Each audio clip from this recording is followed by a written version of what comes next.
Hello and good morning everyone. I welcome you all at Eduverse News Analysis. Today is 8th April 2023 and we are going to discuss important news and articles from The Hindu newspaper. So let's see what important news we got today to discuss. Before starting the video, for PDF join Telegram channel Eduverse News Analysis जिसकी link आपको description box में provided है. Make sure video को last तक देखें so that सारी important news आपकी यहाँ पर कवर हो. तो चलिए स्टार्ट करते हैं, देखते हैं आज हमें क्या क्या डिस्कस करना है. Now centre tells states to do more covid test. अब यहाँ पे क्या हो रहा है, कोविड-19 के जो केसेस है वो कंटिन्यूसली इंक्रीज हो रहे हैं. एवरेज जो डेली जंप हमें देखने को मिला है तो 571 टू 1 से अभी कितना हो चुका है, 4000 हो चुका है. तो आप देख सकते हैं यहाँ पे कितना ज़्यादा जो केसेस है, नंबर ऑफ केसेस हैं वो इंक्रीज हो रहे हैं और स्पाइक हो रहे हैं. तो यहाँ पे सेंटर ने क्या कहा है कि हमें क्या करना है, हॉटस्पॉट यहाँ पे आइडेंटिफाई करना है कि मतलब किस एरिया से, किस प्लेस से यहाँ पर ज़्यादा से ज़्यादा हमें कोविड के जो केसेस हैं वो देखने को मिल रहे हैं. और यहाँ पे हमें क्या करना होगा, स्टेट्स को भी ये डायरेक्ट किया है कि आप यहाँ पर वैक्सीनेशन को सेटअप कीजिए, वैक्सीनेशन कैंप्स को यहाँ पे सेटअप कीजिए और ज़्यादा से ज़्यादा लोगों को वैक्सीन यहाँ पर प्रोवाइड कीजिए. तो आप सभी को भी यहाँ पर ध्यान रखना है कि कोविड के जो केसेस हैं अभी कंटिन्यूसली क्या हो रहे हैं, इंक्रीज हो रहे हैं और आप अभी यहाँ पर सारे प्रिकॉशंस लें. आप ये यहाँ पर ऐसे फ्री होकर ना बैठ जाएं कि अब तो केसेस रहे ही नहीं. तो आपको यहाँ पे इंश्योर करना होगा कि आप सारे प्रिकॉशंस अभी भी यहाँ पर लें. ओके, नेक्स्ट मूव करते हैं. Next article is NGT set up panel to revisit clearance given to Great Nicobar Island project. यहाँ पर अंडमान एंड निकोबार आइलैंड है, आप सभी को पता है इंडिया का पार्ट है. तो निकोबार आइलैंड प्रोजेक्ट है. यहाँ पर निकोबार आइलैंड प्रोजेक्ट यहाँ पर क्या है कि जो हमारा निकोबार आइलैंड है वहाँ पर हमें डेवलपमेंट प्रोजेक्ट करना है ना, डेवलपमेंट प्लान्स लेकर आए. उसके लिए यहाँ पे क्लियरेंस प्रोवाइड की गई थी. क्लियरेंस क्यों प्रोवाइड की गई, जैसे कि आप सभी को पता है, as you all know, great Nicobar island मतलब कि निकोबार आइलैंड जो है ये इन्वायरमेंटली अगर हम इसको देखें तो इसमें बहुत बड़ा यहाँ क्या है, बायोडाइवर्सिटी हॉटस्पॉट है ना, बहुत बड़ी यहाँ की बायोडाइवर्सिटी है. तो उसके लिए यहाँ पे जो क्लियरेंस प्रोवाइड की गई है, अगर यहाँ पर हम कोई डेवलपमेंट प्रोजेक्ट कर रहे हैं तो उसके लिए आपको जो इन्वायरमेंट है उसको यहाँ पे क्लियर करना होगा, है ना. कुछ लैंड आपको चाहिए, आपको वहाँ पे जो ट्रीज हैं उनको कुछ कट करना होगा, सारी चीज़ों को मतलब थोड़ा तो डिस्टर्बेंस होगा. तो इसी के चलते यहाँ पे जो क्लियरेंस प्रोवाइड की गई थी, मतलब इस प्रोजेक्ट को इन्वायरमेंट मिनिस्ट्री से यहाँ पे क्लियरेंस मिल चुकी थी. But NGT national green tribunal ने क्या किया है, ये जो क्लियरेंस प्रोवाइड की गई थी उसके लिए पैनल सेटअप किया है कि इसको हम क्या करेंगे, रिविजिट करेंगे. Okay, now for us it is a important topic, great Nicobar island project. अभी ये प्रोजेक्ट क्या है इसके बारे में हम देख लेते हैं. तो great Nicobar development plan spread over 166 square kilometre of the 910 square kilometre island. हमारा जो ये निकोबार आइलैंड है आप यहाँ पे इस डायग्राम में देख सकते हैं. ओके, इस पिक्चर में आप देखेंगे ये हमारा निकोबार आइलैंड है. इंडिया का आप मैप देखेंगे, यहाँ पे इस एरिया में क्या होना है, डेवलपमेंट होना है. तो आप ये पूरा पार्ट देखेंगे, अगर इसमें देखेंगे ये हमारा प्रोजेक्ट एरिया है जहाँ पे हमें डेवलपमेंट करना है. इसको हम लार्जर व्यू देखेंगे तो ये 4 एरियाज यहाँ पे आइडेंटिफाई किए गए हैं, 1, 2, 3 एंड 4. इन 4 एरियाज में क्या होगा, डेवलपमेंट होगा. जैसे कि यहाँ पे पावर प्लांट्स वगैरह ये सारी चीज़ों को लगाया जाएगा. अभी थोड़ा सा कंसर्न हमारे लिए क्यों बना हुआ है, क्योंकि इसमें फ्लोरा है, फौना है, पीपल्स हैं, यहाँ पे ट्राइबल पीपल्स रहते हैं, तो इनके लिए थोड़ा सा कंसर्न बना हुआ है. अगर हम इसकी बात करते हैं, प्रोजेक्ट है geostatically importance for defence, logistic, commerce and industries, eco tourism, coastal regulation zone etcetera. It has 4 components. ठीक है, तो ये प्रोजेक्ट हमारे लिए जियोस्टैटिकली बहुत ज़्यादा इंपॉर्टेंट है. डिफेंस के सेक्टर में आप देख लें, लॉजिस्टिक वे में देखें, या फिर कॉमर्स और industries, eco tourism, coastal regulation zone, इसके तहत ये जो प्रोजेक्ट है हमारे लिए इंपॉर्टेंट हो जाता है. इस प्रोजेक्ट के 4 कंपोनेंट्स हैं. अगर उसकी हम बात करें, पहला कौन सा है यहाँ पर, Galathea bay international container transshipment terminal, ICTT. हमने वहाँ पे 4 पॉइंट्स देखे थे, ये आप देख सकते हैं, ये पहला पॉइंट. ओके, तो यहाँ पर पहला प्रोजेक्ट होगा. इसमें मेनली क्या किया जाएगा कि with 14.2 million TEUs unit of cargo capacity eventually. तो यहाँ पे कार्गो की जो कैपेसिटी है उसको यहाँ पे आइडेंटिफाई किया गया. नेक्स्ट हमने देखा था great Nicobar international airport. Second हमने यहाँ पे आप देख सकते हैं ये वाला पार्ट, यहाँ पर एयरपोर्ट्स को क्या किया जाएगा, स्टैब्लिश किया जाएगा, उनका डेवलपमेंट किया जाएगा. ओके, कंस्ट्रक्शंस होगा. तो greenfield airport with peak hour capacity of 4000 passenger. तो इसकी जो कैपेसिटी होगी कितनी होगी, 4000 पैसेंजर को मतलब ये क्या कर पाएगा, उसकी कैपेसिटी होगी, उसको होल्ड कर सकता है. Great Nicobar gas and solar power plant, great Nicobar GSPP with 450 MVA capacity spread over 16,610 hectare. And last is coastal cities, 2 new greenfield coastal cities. तो हमने 4 एरियाज देख लिए जहां पर क्या होगा, ये सारे जो प्रोग्राम्स है उसको यहाँ पे डेवलप किया जाएगा। अब कंसर्न क्या बना हुआ है, फ्लोरा के लिए कंसर्न है, कोरल्स के लिए, फौना एंड पीपल्स के लिए भी यहाँ पे थोड़ा सा ही कंसर्न बना हुआ है। Due to this project island will loss 12 to 20 hectares of mangrove covers. इस प्रोजेक्ट के कारण यहाँ पर 12 to 20 हेक्टेयर्स ऑफ क्या होगा, मैंग्रोव जो कवरेज होगी उसका यहाँ पे लॉस देखने को हमें मिलेगा। ओके, कोरल्स की बात करें, to mitigate the risk of loss of coral the coral will be translocated in the reefs around the island. अब जो कोरल्स है उनका लॉस ना हो, उस रिस्क से हम मिटिगेट करने के लिए, बचने के लिए यहाँ पे क्या किया जाएगा, कोरल्स को ट्रांसलोकेट किया जाएगा, उनकी जो प्लेस है उसको चेंज किया जाएगा। अब आप सभी को पता है अगर किसी भी चीज को या फिर कोई भी लिविंग थिंग्स है, लिविंग क्रीचर है, ऑर्गेनिज्म है, उसकी जब प्लेस यहाँ पे चेंज होती है, इन्वायरमेंट चेंज होता है, तो उस पर कितना ज्यादा इफेक्ट होता है, क्या वो दूसरे प्लेस पर यहाँ पे सर्वाइव कर पाएगा या नहीं। ओके, फौना की बात करें, the project area within 10 kilometer radius of Galthia Bay is ecologically sensitive zone and home of rare fauna such as lethal bark, sea turtles, saltwater crocodile, Nicobar macaque। तो यहाँ पे जो कुछ एनिमल्स ऐसे हैं जो कि इकोलॉजिकली सेंसिटिव जोन के अंदर आते हैं, है ना। हमारा जो ये ग्लेथिया बे है, तो यहाँ इसके 10 किलोमीटर के अंदर इसका जो रेडियस अगर हम देखें तो यहाँ पे हमारे ऐसे कुछ एनिमल्स पाए जाते हैं जो इकोलॉजिकली सेंसिटिव जोन के अंदर आते हैं, और इन पर भी क्या होगा, बहुत बड़ा इम्पैक्ट हमें दिखाई देगा। पीपल्स की बात करें तो this project will increase the population to over 3.5 lakh which may cause a threat to the indigenous communities. Around 1716 inhabitants, including indigenous Sopmans people and Nicobaris communities of this island, are likely to be affected by this project। तो इसमें ये बताया जा रहा है कि अगर ये प्रोजेक्ट होता है, कंप्लीट होता है, उसके बाद यहाँ पर इस एरिया की अगर हम पॉपुलेशन देखेंगे तो उसमें कितना इंक्रीजमेंट देखने को मिलेगा, 3.5 लाख। ओके, जिसके कारण यहाँ पर जो इंडिजीनियस कम्युनिटीज हैं इस एरिया की, उनको क्या हो सकता है, थ्रेट हो सकता है। ओके, तो हमने यहाँ पे कंसर्न्स देख लिए इस प्रोजेक्ट से रिलेटेड। नेक्स्ट मूव करते हैं। नेक्स्ट आर्टिकल इज, देखिए ये यूएस की पॉलिटिक्स से रिलेटेड है, हमारे लिए इसमें इतना ज़्यादा इंपॉर्टेंट कुछ भी नहीं है। नेक्स्ट है, इस आर्टिकल को हमने कल ही डिस्कस किया था कि क्या हुई है, यहाँ पे मॉनेटरी पॉलिसी की मीटिंग हुई है, और इस मीटिंग में जो रेट्स हैं इन्फ्लेशन को टारगेट करने के लिए, इन्फ्लेशन को यहाँ पे रोकने के लिए क्या होता है, मॉनेटरी आरबीआई हमारे कुछ एक्शंस लेती है। आरबीआई में यहाँ पे क्या होता है, मॉनेटरी पॉलिसी कमेटी होती है। मॉनेटरी पॉलिसी कमेटी यहाँ पे कुछ एक्शंस लेती है। किस तरीके के एक्शंस, यहाँ पे जो रेट्स होते हैं, हमने 4 टाइप्स के रेट्स यहाँ पे देखे थे। एक होता है रेपो रेट, दूसरा होता है रिवर्स रेपो रेट, थर्ड हमने देखा था सीआरआर, और चौथा होता है एसएलआर। ओके, ये तो इमरजेंसी के टाइम के लिए यहाँ पे बैंक्स अपने पास रखती है। सीआरआर आरबीआई के पास होता है, और एसएलआर किसके पास होता है, यहाँ पर बैंक्स अपने पास कुछ परसेंटेज अपने पास रखती है। रेपो रेट और रिवर्स रेपो रेट हमने देखा था। रिवर्स रेपो रेट में क्या होता है कि जो आरबीआई होती है बैंक्स को लोन देती है, पैसा देती है हाई इंटरेस्ट रेट पे, मतलब कि इसको हम यहाँ पे डिफाइन करते हैं कि इसका जो रेट होता है, यहाँ पर क्या होता है, आरबीआई किसको पैसे देती हैं, एसबीआई और जितने भी यहाँ पे अदर बैंक है। तो यहाँ पे मनी किसके थ्रू ट्रांसफर होता है, आरबीआई के थ्रू ट्रांसफर होता है। ओके, रिवर्स रेपो रेट में उल्टा होता है। इसमें जो आरबीआई होता है, अब उसको लग रहा है ऐसा कि जो मार्केट में पैसा बहुत ज़्यादा आ चुका है, तो वो क्या कर लेते हैं, यहाँ पे हाई इंटरेस्ट रेट पे पैसा जो है बैंक से, मार्केट से वो अपने तरफ ले लेती है। तो यहाँ पर क्या होता है, उसको बैंक्स को यहाँ पे हाई इंटरेस्ट रेट मिलता है, तो वो सारा पैसा किसके पास आ जाता है, आरबीआई के पास आ जाता है। अब ये जो रिवर्स रेपो रेट और रेपो रेट है, इस टाइम पे मतलब कि जो इस मीटिंग हुई अभी, तो इसमें जो रेपो रेट्स है उसको कोई भी चेंजेस नहीं किए गए हैं। 6.5% अभी तक हमारा रेपो रेट चल रहा है, इसमें यहाँ पे कोई भी चेंजेस नहीं किए गए, मतलब ना तो इसको इंक्रीज किया गया ना ही डिक्रीज किया गया। तो इसी के बारे में यहाँ पे बताया गया कि developments in the global financial system have given RBI cause for pause.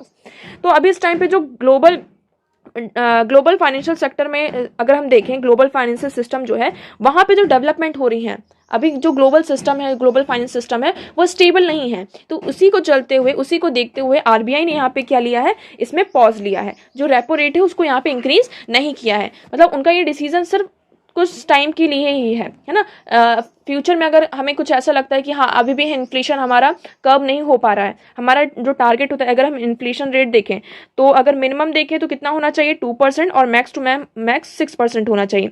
हमारा आइडियल जो टारगेट होना चाहिए, कितना होना चाहिए, इन्फ्लेशन रेट 4% होना चाहिए। हमने इंडिया के लिए ये मेन आप कह सकते हैं पैरामीटर है। ओके, तो इस टाइम पे जो हमारा इन्फ्लेशन रेट था वो 6 से भी हाई हो चुका था। कोविड के टाइम पर हमने देखा था कि इकोनॉमिक एक्टिविटीज़ नहीं हो रही थी, सारी इंडस्ट्रीज़ यहाँ पे लॉकडाउन लग गया था, जिसके कारण डिमांड ज़्यादा इंक्रीज हो रही थी, बढ़ रही थी, और डिमांड बढ़ने के साथ साथ यहाँ पे इन्फ्लेशन रेट भी हमारा बढ़ा था। आज के टाइम पर अगर हम देखें तो यहाँ पर क्या हो रहा है, रशिया यूक्रेन कन्फ्लिक्ट है, करेंसी डिप्रिशिएशन है, सप्लाई साइड से थोड़ा यहाँ पे प्रॉब्लम्स हो रही है, जिसकी वजह से हमें इन्फ्लेशन कंटिन्यूसली इंक्रीज होता हुआ नजर आ रहा है। तो इसी को यहाँ पे टारगेट करने के लिए MPC होती है, मॉनेटरी पॉलिसी कमेटी, जो यहाँ पे एक्शंस लेती है। तो यहाँ पे जो अभी हमारा रेपो रेट है उसको यहाँ पे स्टैग्नेंट किया गया है, पॉज लगाया गया उसमें। नेक्स्ट मूव करते हैं साइंस फॉर ऑल। इसमें क्या हुआ है कि LIGO India must contribute to the communities if it need substance form. अब यहाँ पे यूनियन गवर्नमेंट ने क्या किया है, अप्रूवल दिया है कि सेटअप करने के लिए ग्रेविटेशनल वेव डिटेक्शन फैसिलिटी को सेटअप करने के लिए महाराष्ट्र में इसको सेटअप किया जाएगा। और ये कितने करोड़ का प्रोजेक्ट है, 2600 का रुपीस का ये क्या है प्रोजेक्ट है, 2600 करोड़ रुपीस का। ओके, इसमें क्या है, ग्रेविटेशनल वेव डिटेक्शन फैसिलिटी को महाराष्ट्र में सेटअप किया जाएगा। ओके, इसमें मेनली ये है कि is one that will consist the detector called the laser interferometer gravitational wave observatory. तो यहाँ पे ऑब्जर्वेटरी को सेटअप किया जाएगा, जो क्या करेंगे, जो ग्रेविटेशनल वेव्स हैं उनको यहाँ पर ऑब्जर्व किया जाएगा और उनको डिटेक्ट किया जाएगा। ओके, अब ये बात चली थी कि इंडिया में क्या सेटअप करना है, INO क्या है, India based neutrino observatory. Neutrino हमने इसके बारे में, अगर आपको याद हो तो हमने साइंस एंड टेक का संडे का जब लेक्चर लिया था, एनालिसिस किया था न्यूज़पेपर का, तब हमने न्यूट्रिनो के बारे में यहाँ पे डिस्कस किया था। न्यूट्रिनो एक ऐसा पार्टिकल होता है, मतलब ये बहुत ही लाइट वेट होता है, हमारे आसपास भी अभी लाखों एंड करोड़ों में, अरबों में यहाँ पे न्यूट्रिनॉन्स है, बट उसको हम यहाँ पे डिटेक्ट नहीं कर पा रहे हैं, है ना। जैसे कि अगर हम मैटर का छोटा सा एटम, कोई भी मैटर है, एटम अगर हम देखें तो एटम सबसे स्मॉलेस्ट हम उसको मानते हैं, और एटम के अंदर यहाँ पे क्या होते हैं, प्रोटॉन, न्यूट्रॉन और इलेक्ट्रॉन्स होते हैं। बट यहाँ पे प्रोटॉन्स को भी क्या किया गया है, फर्दर यहाँ पे ब्रेक डाउन किया जा सकता है, उसको ब्रेक डाउन करके उसमें अलग अलग उसके पार्ट्स निकाले गए। न्यूट्रॉन को भी यहाँ पे किया गया है, बट इलेक्ट्रॉन को यहाँ पे फर्दर क्या किया गया है, ये फर्दर डिविजिबल नहीं है। जो ये न्यूट्रॉन्स होते हैं ये उससे भी सबसे छोटा पार्टिकल्स है, आप इसको फर्दर, मतलब कि ऐसा कोई पार्टिकल जिसको आप फर्दर ब्रेक डाउन ना कर सकें, है ना, वो क्या है, एक अल्टीमेट हो। तो यहाँ पे न्यूट्रॉन्स की हमने बात करी थी, तो यहाँ पे पहले सेटअप होने वाला था क्या, Indian based neutron observatory, but यहाँ पे कुछ हमें प्रॉब्लम्स दिखाई दी, जैसे कि लैंड का यूज कैसे होगा, लैंड चेंजेस हो गए, contest over land rights against the backdrop of sustainable use of natural resources, carbon sequestration, just transition and human rights. तो इन सब रीजंस की वजह से यहाँ पे इसको रिकॉल कर लिया गया। ओके, कि अभी यहाँ पे सेटअप नहीं हो रहा, बट अब क्या किया जा रहा है कि LIGO laser interferometer gravitational wave observatory को यहाँ पे सेटअप किया जाएगा, जो कि यहाँ पे क्या करेगा, ग्रेविटेशनल वेव को डिटेक्ट किया है। यहाँ पे अगर हम बात करें तो to build up the image of twin LIGO instrument already operational in the US, their detection of gravitational waves in 2016। US में ऑलरेडी यहाँ पे मतलब कि इसको सेटअप किया जा चुका है। अब इंडिया में क्या होगा, third detector is being build in India as a part of LIGO India collaboration in order to improve the detectors collective ability to pinpoint sources of gravitational waves in the sky। Okay, तो ये third है, India दो कहाँ है, US में है, और India में क्या होगा, ये थर्ड होगा। ओके, जिसमें हम क्या करेंगे, स्काइज में जो ग्रेविटेशनल वेव्स हैं उनका पिन पॉइंट सोर्स क्या है ना, जो अभी इस टाइम पर अगर हम देखें एटमॉस्फेयर में हमारे जो ग्रेविटेशनल वेव्स हैं उसका पिन पॉइंट, मतलब कहाँ से वो ग्रेविटेशनल वेव्स जनरेट हो रही हैं, उसको डिटेक्ट करने के लिए इसको यहाँ पर सेटअप किया जा रहा है। इसको ऐसा कहा जा रहा है कि it is a launch of new era of astronomy.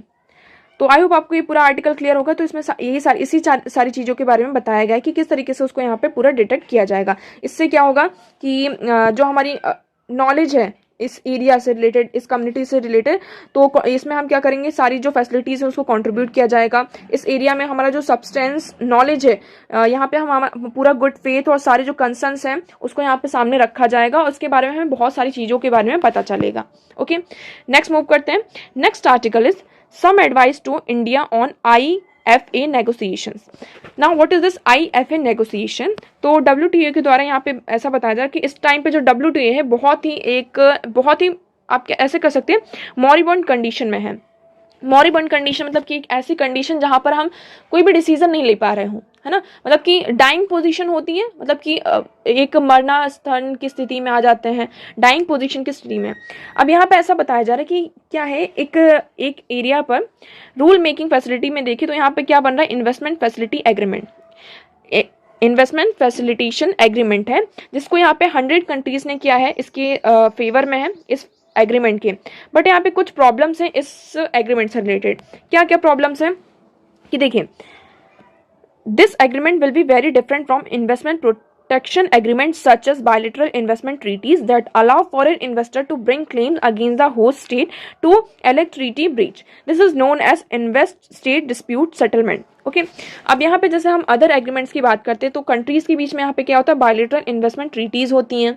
Okay जिसके थ्रू अगर कभी भी कुछ इन ट्रीटीज में यहाँ पे जो प्रोविजंस हैं, अगर फॉरेन इन्वेस्टर यहाँ पे क्लेम भी कर सकते हैं, जो होस्ट स्टेट है जिसने मतलब ट्रीटी को होस्ट किया है, तो उनके अगेंस्ट में क्या कर सकते हैं, क्लेम भी कर सकते हैं। और कुछ यहाँ पे प्रॉब्लम आती है तो यहाँ पे एक ट्रिब्यूनल भी सेटअप है जिसको हम कहते हैं इन्वेस्टर स्टेट डिस्प्यूट सेटलमेंट। वहां पर जाके अपने जो मतलब कि जो इश्यूज है उसको यहाँ पर सामने रख सकते हैं। बट अब ये जो ट्रीटी आई है IFA, ये जो एग्रीमेंट है, इसमें बहुत सारी प्रॉब्लम्स हैं। पहली प्रॉब्लम क्या बताई जा रही है कि presumably one of the reason India is not a party of IFA negotiation. आपको पहले ये याद रखना है कि ये जो ट्रीटी है, ये जो एग्रीमेंट है इन्वेस्टमेंट फैसिलिटेशन एग्रीमेंट, इसमें इंडिया पार्ट नहीं है ना, इसमें इंडिया पार्ट नहीं है। The apprehension that the foreign investor could use a future IFA to bring claims under the existing BIT। इसमें ये कहा जा रहा है कि जो अभी हमारे बायलेटरल इन्वेस्टमेंट ट्रीटीज हैं, इसके अंदर जो प्रोविजंस हैं, है ना, जो इसमें आप कह सकते हैं जो प्रोविजंस हैं, इनका यूज किया जा सकता है फ्यूचर में IFA के द्वारा।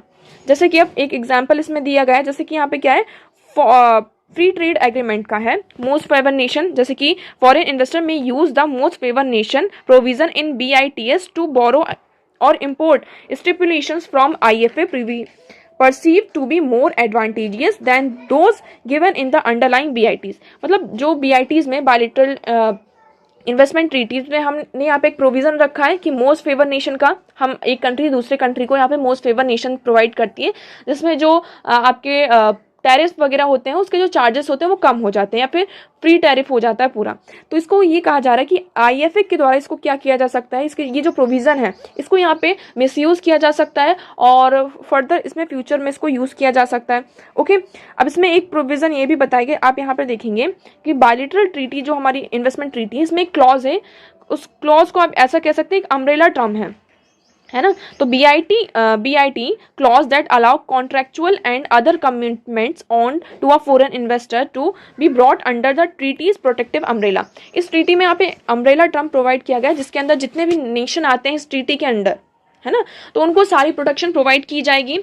बट IFA में ऐसा कोई भी प्रोविज़न नहीं है। तो यहाँ पे मतलब कि इसलिए यही बताया जा रहा है कि ये लेजिटिमेट हमारे लिए एक्सेप्टेशन है सिर्फ, कि इसमें सिर्फ जो इन्वेस्टर्स हैं किस तरीके से अपनी जो एक्सपेक्टेशंस हैं वो सामने रख रहे हैं। तो इंडिया के लिए क्या है, ये सही नहीं है। अब अगर हम बायलेटरल इन्वेस्टमेंट ट्रीटी की बात करते हैं तो इसमें हमें पूरी प्रोटेक्शन मिल रही है, बट इस IFA में ऐसा कोई भी प्रोविज़न नहीं है।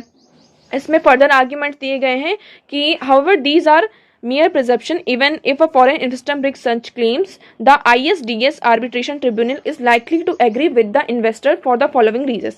अब इसमें ये बताया जा रहा है, देखिए एक तरीके से क्या है, हमारे पास IFA है, इन्वेस्टमेंट फैसिलिटेशन एग्रीमेंट है, दूसरी तरफ हमारे पास क्या है, BIT बायलेटरल यहाँ पे ट्रीटी है हमारी, ठीक है, इन्वेस्टमेंट ट्रीटी है, दो ट्रीटी होगी, दोनों ये इन्वेस्टमेंट से रिलेटेड है। अभी इस टाइम पे ये यहाँ पर एग्रीमेंट चल रहा है जिसको यहाँ पे 100 नेशंस ने क्या किया, इसको बैक किया है, इस पर एग्री हुए हैं। ये हमारी प्रीवियस एग्जिस्टिंग ट्रीटीज है जिसमें अम्ब्रेला टर्म भी प्रोवाइडेड है, सारी प्रोटेक्शन प्रोवाइड की जाएगी। अगर कोई प्रॉब्लम होती है तो आप ट्रिब्यूनल के पास अपने डिस्प्यूट्स को सेटलमेंट के लिए जा सकते हैं। अब IFA में ना तो अम्ब्रेला टर्म है, अब इसमें ये कहा जा रहा है कि IFA के अंडर कोई डिस्प्यूट अराइज होता है तो वो इस ट्रिब्यूनल के पास जो आर्बिट्रेशन ISDS ये जो आर्बिट्रेटर ट्रिब्यूनल है उसके पास जा सकते हैं। कौन कौन सी रीजंस होंगे तब जाएंगे। पहला रीजन ये बताया कि many BITS exempt an economic integration agreement from the application of FM, thus the possibility of foreign investors successfully importing IFA provisions into the BIT is remote। अगर यहाँ पर इन्वेस्टर्स BIT की जो प्रोविजंस है उसको क्या करते हैं, इंपोर्ट करते हैं IFA में, तो ये इस केस में यहाँ पे क्या बताया जा रहा है कि हम ट्रिब्यूनल के पास जा सकते हैं। सेकंड इसमें कहा है कि आईएफए क्या है, एक नॉन कंप्लायंस है, इस एग्रीमेंट में कोई कंप्लायंस नहीं है और आईएफए के कुछ प्रोविजंस यहाँ पे ब्रीच होते हैं, तो वहां पर हम कहाँ जा सकते हैं, आईएसबीडीएस के पास जा सकते हैं। थर्ड इसमें क्या बताया गया है कि the most new investment treaties avoid umbrella clause. आजकल जितनी भी आप देखेंगे ट्रीटीज, अब जितनी भी न्यू ट्रीटीज आ रही है इन्वेस्टमेंट ट्रीटीज, उसमें ये जो अम्ब्रेला क्लॉज है इसको यहाँ पे इसको बहुत ज़्यादा अवॉइड किया जा रहा है, क्योंकि इसमें आपको क्या करना पड़ता है, जितने भी कंट्रीज उस एग्रीमेंट के पार्ट होते हैं, मेंबर होते हैं, तो आपको यहाँ पे सारी प्रोटेक्शन प्रोवाइड करनी होती है। तो अब क्या हो रहा है कि इससे यहाँ पे अवॉइड किया जा रहा है, इससे बचा जा रहा है ताकि हमें इस तरीके की जो प्रॉब्लम से ना हो। This limits the possibility of investor suing states non compliance of IFA obligation as a breach of BITs umbrella clause. तो यहाँ पे क्या हो रहा है, किसका ब्रीच हो रहा है, बीआईटीएस का जो अम्ब्रेला क्लॉज है, बीआईटीएस में तो अम्ब्रेला क्लॉज प्रेजेंट है बट आईएफए में नहीं है, तो आईएफए एक तरीके से क्या कर रहा है, जो ऑब्लिगेशंस है उसको यहाँ पे ब्रीच कर रहा है। इसीलिए हमारे लिए ये कहा गया कि जो आईएफए है, ये नेगोशिएशन है, यहाँ पे कुछ एडवाइस दी गई हैं कि हमें इसको ज्वाइन करना चाहिए, इंडिया को ज्वाइन करना चाहिए या फिर नहीं करना चाहिए। ओके, लास्ट में ये कहा जा रहा है कि हम क्या कर सकते हैं, जो बीआईटीएस में कुछ क्लॉज ठीक है सही नहीं है तो उसमें हम क्या कर सकते हैं, रिफॉर्म कर सकते हैं। ठीक है, critics argue this would not be enough, the IFA can not bind as ISDS tribunal which will hear a claims brought by investors under BIT for the ISDS tribunal. The IFA is just another international law instrument that must be interpreted and applied in accordance with the context of the relevant BITs. तो इसमें यही कहा जा रहा है कि IFA क्या है, सिर्फ एक दूसरा इंटरनेशनल लॉ आ चुका है, एक इंस्ट्रूमेंट आ चुका है जो सिर्फ हमें क्या करना चाहिए, बीआईटीज के रिलेवेंट में, उसके कंटेक्स्ट में, यहाँ पे उसके अकॉर्डिंग इसको अप्लाई करना चाहिए। इसको 100+ कंट्रीज ने इसको क्या किया है, इसके फेवर में आई हैं। और इसमें अब ये कहा जा रहा है कि the possibility of an odious ISBDS tribunal interpreting provisions broadly can never be ruled out. तो आईएसडीएस ट्रिब्यूनल के यहाँ पे जो इंटरप्रिटेटिंग प्रोविजंस हैं उसको हम रूल्ड आउट तो नहीं कर सकते हैं, ठीक है। और ये इंटरनेशनल लॉ मेकिंग्स है, हम उसको भी यहाँ पे क्या कर सकते हैं, अपोज नहीं कर सकते इस बेसिस पे कि जो आईएसडीएस ट्रिब्यूनल है उसका मेन काम यही है कि अगर कोई आपको फॉरेन इन्वेस्टमेंट में, फॉरेन मार्केट में अगर कोई इन्वेस्टर्स है उनके साथ कोई प्रॉब्लम हो रही है, कुछ इश्यूज आ रहे हैं, तो आपको उसको सॉल्व करना है, तो इसको हम रूल आउट नहीं कर सकते हैं अगर कोई न्यू लॉ सामने आता है। ओके, अब लास्ट में से यही कहा जाए कि thus India should not be oppose to joining the IFA negotiation at the WTO due to fear of ISDS claim. तो इसमें यही कहा जा रहा है कि आईएसडीएस जो ये क्लेम कर रहा है ना, किस तरीके के प्रोविजंस है, हम यहाँ पर प्रोटेक्शन प्रोवाइड नहीं करेंगे, तो इंडिया को यहाँ पे ये कहा जा रहा है कि India thus should not oppose the joining the IFA. India को अपोज नहीं करना चाहिए आईएफए, जो ये इन्वेस्टमेंट फैसिलिटेशन एग्रीमेंट है, इसको ज्वाइन करने से। ओके, तो आई होप आपको यहाँ पे सारी चीज़ें क्लियर होंगी। तो इसमें यही एडवाइस दिया जा रहा है कि आईएसडीएस का तो काम यही है कि वो क्या करेंगे, जो भी प्रोविजंस हैं वो ब्रॉडली आप एक तरीके से कह सकते हैं, हम उसको रूल्ड आउट नहीं कर सकते हैं, उनके जो प्रोविजंस हैं हमें उनको एग्री करना ही पड़ेगा। और इंटरनेशनल लॉ मेकिंग में अगर हम देखें तो इस तरीके के जो प्रोविजंस है, एग्रीमेंट्स है, वो सामने आते ही रहेंगे। तो हमें उसके जो प्रोज एंड कॉन्स सबको साथ में देखना होगा और उसके बाद क्या करना होगा, उसको ज्वाइन करना चाहिए। ओके, नेक्स्ट मूव करते हैं। Next article is ministry of home affairs to provide financial assistance to prisoners inmates. अब इसमें जो हमारे मिनिस्ट्री ऑफ होम अफेयर्स है उन्होंने क्या किया है, जो प्रिजनर्स हैं उनको फाइनेंशियल असिस्टेंस प्रोवाइड की है। कौन से प्रिजनर्स आप यहाँ पे देखेंगे, अगर हम इस साल के बजट में भी देखेंगे तो उसमें अनाउंस किया गया था किसको, सपोर्ट फॉर पुअर प्रिजनर्स। कुछ ऐसे प्रिजनर्स होते हैं, अंडर प्रिविलेज्ड प्रिजनर्स होते हैं, जो कि जिनको यहाँ पे अनेबल होते हैं टू गेट अ बेल और secure release from prison due to financial hardship. मतलब उनके पास इतना, कुछ लोग ऐसे होते हैं जिनके पास पैसा नहीं होता है, ना ही किसी चीज़ के बारे में नॉलेज होती है कि किस तरीके से उनको बेल मिल सकती है, किस तरीके से बेल नहीं मिलती। तो इन सारी चीज़ों को देखते हुए मिनिस्ट्री ऑफ होम अफेयर्स ने यहाँ पे क्या किया है, फाइनेंशियल सपोर्ट प्रोवाइड किया है अंडर प्रिविलेज्ड प्रिजनर्स को। ओके, और इसमें हमारे बजट में भी इस साल ये कहा था कि जो पुअर प्रिजनर्स हैं उन्हें यहाँ पे पूरा सपोर्ट किया जाएगा। The scheme envisages financial support to poor person who are in prisons and unable to afford the penalty or the bail amount। मतलब वो पर्सन, उनके पास इतना पैसा नहीं है कि वो जो पेनाल्टी है उसको यहाँ पर दे पाए, उसको अफोर्ड कर पाए, और जो बेल के अमाउंट है, बेल का जो एक अमाउंट होता है उसको भी क्या कर सके, यहाँ पे अफोर्ड कर पाए। तो इसी के चलते यहाँ पे इस स्कीम को इनेबल करने के लिए मिनिस्ट्री ऑफ होम अफेयर्स ने यहाँ पे प्रिजनर्स के लिए फाइनेंशियल असिस्टेंस प्रोवाइड करने की बात की है। ओके, तो आई होप आपको ये क्लियर होगा। नेक्स्ट मूव करते हैं। Next article is Himachal considering legalising cultivation of cannabis says same. यहाँ पे हिमाचल प्रदेश में ये कंसिडर किया जा रहा है कि हम जो कैनबिस है उसको यहाँ पे लीगलाइज किया जाएगा। उससे पहले देखिए उत्तराखंड में इसको लीगलाइज कर दिया गया है। इवन जो अदर हम कंट्रीज देखते हैं यूएस, कनाडा, ऑस्ट्रिया, बेल्जियम, वहाँ भी जो कैनबिस है उसको यहाँ पे लीगलाइज कर दिया गया है। 2017 में WTO वर्ल्ड हेल्थ ऑर्गेनाइजेशन ने भी इसको यहाँ पे यूनाइटेड नेशन ने भी इसको क्या किया है, कैनबिस को यहाँ पे जो सैंक्शंस लगे थे उसको यहाँ पे हटा दिया है, मतलब उसको हटा के और कैनबिस को यहाँ पे लीगलाइज किया है कि आप इसको क्या कर सकते हैं, उसका कल्टीवेशन कर सकते हैं। अब कैनबिस क्या है आप सभी पहले इसको देख सकते हैं। आप इसका डायग्राम देखिए, ये कैनबिस है। इसके यहाँ पे बहुत सारे यूजेस हैं, मेडिसिनल यूज भी है और इंडस्ट्रियल यूज भी है। इसी के चलते यहाँ पे ये सारे यूजेस को देखते हुए यहाँ पर हिमाचल प्रदेश और जो वेरियस स्टेट्स हैं और कंट्रीज हैं वो क्या कर रहे हैं, इस पर जो रेस्ट्रिक्शंस लगे थे, बैन लगा था, उसको यहाँ पे हटा रहे हैं। तो इसके आप मेडिसिनल यूज देख सकते हैं। Appetite stimulation in people with HIV AIDS infection. वो पर्सन जो HIV और एड्स से यहाँ पे इन्फेक्टेड है उनमें क्या करता है, एपेटाइट स्टिमुलेट करता है। Effective medicine in cause of chronic pain, effective reducing neuropathic pain, reduce cancer growth और migration of cancer cell in the body. ये कैंसर सेल की जो ग्रोथ है और माइग्रेट होती है बॉडी में, जो कैंसर सेल माइग्रेट होती है एक प्लेस से दूसरे प्लेस पे, उसको क्या कर सकता है, ये रिड्यूस करता है। तो इसके मेडिसिनल यूज भी हैं। इंडस्ट्रियल यूज की अगर हम बात करें, use in the production of fibre board and furniture में इसका यूज किया जाता है। फैब्रिक एंड टेक्सटाइल में इसका यूज किया जाता है, आप देख सकते हैं। Hemp seeds and oil cake use in range of food and beverages. जो फूड एंड बेवरेजेस में इसका ऑयल केक जो इसके सीड्स होते हैं इसका यूज किया जाता है। ओके, तो हमने इसके यहाँ पे मेडिसिनल यूज देख लिए। कैनबिस इसकी बात करते हैं। According to WHO, cannabis is a generic term use to denote the several psychoactive preparations of the plant cannabis sativa. तो यहाँ पे ये क्या है, ये जो प्लांट है ये साइको एक्टिव प्रिपरेशंस है। इसको मतलब कि यूज करने से जो हमारा माइंड है साइकोलॉजिकली वो थोड़ा सा एक्टिव हो जाता है। The unpollinated female plants are called hashish. यहाँ पे जो फीमेल प्लांट होती है जब वो अनपॉलिनेटेड होती है, उसका पॉलिनेशन नहीं होता, तो उसको हम हैशिस कहते हैं। और उससे क्या किया जाता है, इसका ऑयल बनता है। ओके, और जिसको हम उस ऑयल को हम रेसिन कहते हैं। According to NDPS act, cannabis plant means any plant of genus cannabis. चरस is the separate resin extracted from the cannabis plant. चरस, आपने चरस, भांग, ये सारे जो वर्ड्स है उसको यहाँ पे सुना होगा, है ना। इवन गांजा आपने यहाँ पे सुना होगा।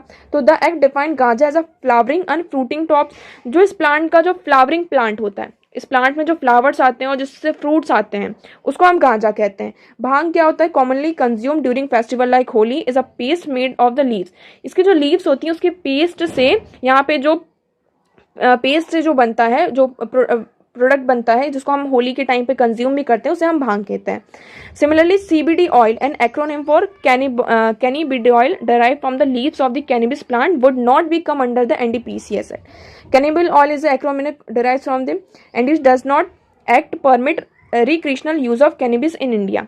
यहाँ पे कैनबिस के जो प्रोडक्ट्स हैं इसका रिक्रिएशनल यूज करने के लिए यहाँ पे क्या है, इसको परमिट नहीं दिया गया।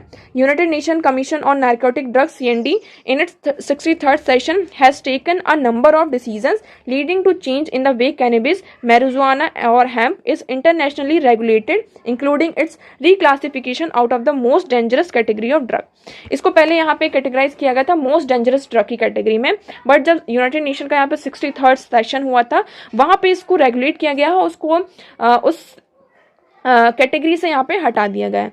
यहाँ पर आप देख सकते हैं नारकोटिक ड्रग कमीशन भी है। It is UN agency mandate to decide on the scope of control of substance by placing them in a schedule of global drug control convention.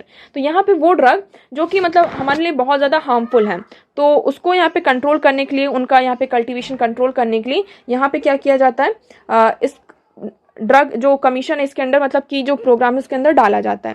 इसको कब सेटअप किया गया था, 1946 में। हेडक्वार्टर का है वियना में है। ओके, तो आई होप आपको यहाँ पे कैनबिस से रिलेटेड सारी चीजें क्लियर होंगी।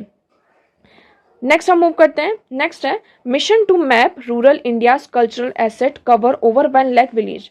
यहाँ पर क्या किया जा रहा है, जितने भी रूरल इंडियाज हैं, rural India's culture asset cover किया जा रहा है। मतलब कि यहाँ पे इंडिया में जितने भी विलेज हैं उनकी यहाँ पे हिस्ट्री के बारे में जाना जा रहा है, कल्चरली वो कितने ज़्यादा इंपॉर्टेंट है, यहाँ पे कैसी कैसी चीज़ें हुई हैं, उसको यहाँ पे उस मिशन किया जा रहा है कि उनको हम क्या करेंगे, मैप करेंगे। तो देखिए In a bid of harness the unique culture heritage of rural India, the government has identified and documented this distinctive feature of more than 1 lakh village across the country में अब तक यहाँ पे 1 लाख विलेजेस के जो डिस्टिंक्टिव फीचर्स हैं उनको document किया गया है। मतलब हिस्टोरिकली देखेंगे आप, इसमें टोटल 7 to 8 कैटेगरीज में इसको डिफाइन किया गया कि मतलब कोई जो कुछ विलेज होते हैं उनकी यहाँ पे कोई हिस्ट्री बहुत अच्छी होती है, कुछ विलेज यहाँ पे इकोलॉजिकली और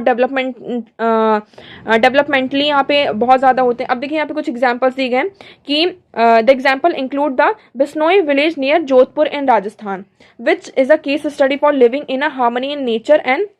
अब यहाँ पे जो बिश्नोई विलेज है राजस्थान में उसके बारे में हम बताएंगे किस तरीके से वो नेचर के साथ वो हार्मनी के साथ रहते थे। उत्तराखंड की रैनी विलेज के बारे में बताया जहाँ पे चिपको मूवमेंट हुआ था।